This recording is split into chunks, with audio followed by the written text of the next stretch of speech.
And hundreds of supporters came out this Memorial Day to hear Democratic presidential candidate Robert F. Kennedy Jr. speak, where he touched on everything from COVID lockdowns to Russia's invasion of Ukraine to his concern that America's middle class is in danger of collapse.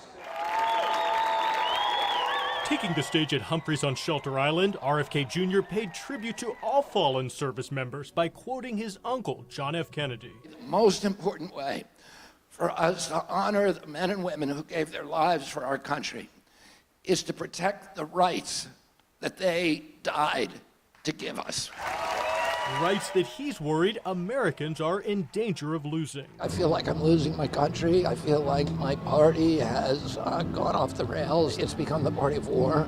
When the Democratic Party was always skeptical about war, it's become the party of censorship, which is it's antithetical to the entire definition and tradition of liberalism. Garnering headlines over the years as a staunch anti-vaccine activist and sharp critic of the pandemic-era lockdown. The COVID lockdowns, which they supported, was a war on the poor, a war on minorities, and this country really suffered deeply during that period. Also telling his audience Monday that while the lockdown is over, he believes there is still cause for concern. They have not given up the power to impose those in the future.